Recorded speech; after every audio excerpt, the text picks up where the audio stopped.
여러분 안녕하십니까? 이충건입니다. 오늘은 GDP 대비 가계부채 비율은 104.3%로 OECD 국가 중에서 세계 최고 수준이고, 따라서 향후에는 금리 인상에 대비해서 부채 관리를 효율적으로 해야 된다라는 내용을 가지고 말씀을 드리겠습니다. 방송에 앞서 아직 이충건 방송의 구독자가 아닌 분은 동영상 아래 구독과 좋아요를 눌러주시기 바랍니다. 방송 제작에 큰 힘이 됩니다. 국제금융협회는 6월 6일 세계 부채 보고서에서 1분기 말 우리나라의 GDP 대비 가계부채 비율이 104.3%로 조사 대상 36개 국가 중에서 가장 높았다고 밝혔습니다.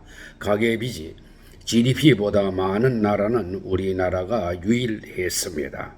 레바논이 97.8%로 2위를 차지했고, 홍콩이 95.3%, 태국이 89.7%, 영국이 83.9%, 미국이 76.1% 등이 뒤를 이었습니다. 다만 이들 중 가계빚 규모가 경제 규모보다 큰 나라는 우리나라뿐이었습니다.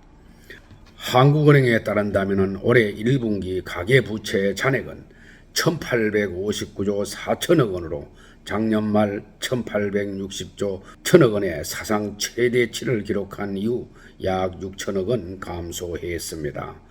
코로나19 팬데믹 기간을 거치면서 약 0.7%포인트 낮아진 것입니다. 반면 일본과 미국 등 주요 국가들은 가계부채가 많게는 4%포인트 이상 하락한 것으로 나타났습니다. 가계부채뿐만 아니라 기업 대출도 올해 들어 빠르게 증가했습니다. GDP 대비 우리나라 비금융기업의 부채 비율은 1분기 116.8%로 집계되었습니다. 1위는 홍콩이 281.6%를 기록했고, 레바논 223.6%, 싱가포르 163.7%, 중국 156.6%, 베트남 140.2%, 일본 118.7%에 이어 조사 대상 중 7번째로 높았습니다. 우리나라의 기업 부채 비율은 1년 사이에 111.3%에서 116.8%로 5.5%포인트나 상승했습니다. 이런 36개 국가 중에서 베트남에 이어 두 번째로 높은 상승폭입니다. 가계와 기업을 아우르는 민간 부채가 언제 터질지 임계치에 이른 것입니다. 이처럼 크게 증가한 민간 부채는 국내 경제의 내관으로 작용하고 있어서 금융권의 우려를 사고 있습니다. 여기에 기준금리가 연내 2%를 넘어설 것이란 전망이 많아 재무 건전성이 취약한 저소득층을 포함한 청년층, 자영업자의 잠재 부실 우려 또한 급격히 증가하고 있습니다. 민간 부채가 위험 수위까지 불어난 것은 집값과 전세 가격이 급등한 상황에서 대출 수요가 몰린 데다 저금리에 따른 정시 화랑으로 이른바 영끌 투자가 확대되었기 때문입니다.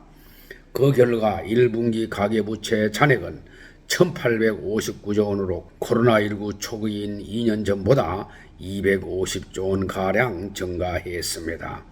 은행들이 가계에 비해서 규제가 상대적으로 느슨한 법인 분야에 영업력을 집중한 결과 기업 부채는 지난해 말 2360조 원대를 넘어선 뒤 최근까지도 증가세를 이어가고 있습니다.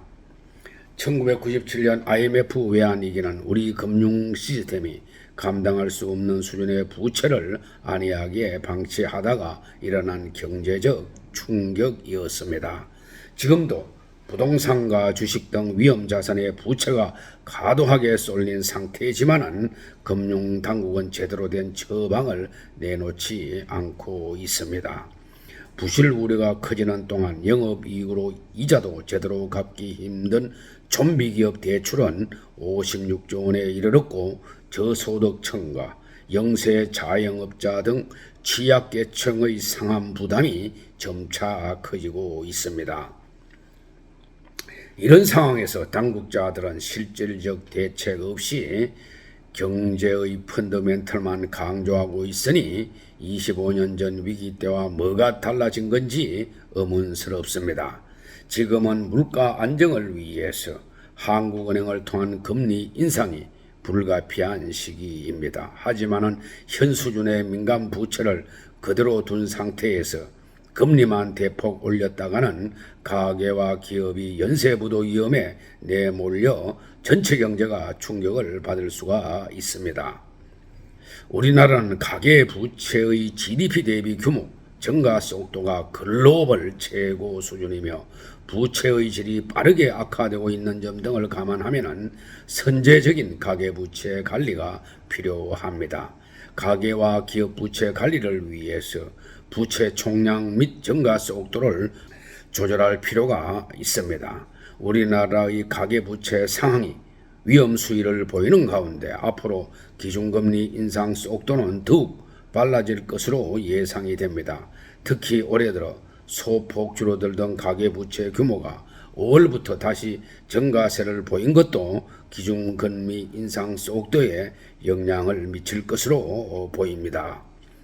가계와 기업 등 경제 주체는 금리 인상에 대비하여 부채를 줄이고 현금 비중을 높이면서 자금 관리를 잘 해야 할 것입니다. 오늘 방송은 여기서 마치겠습니다.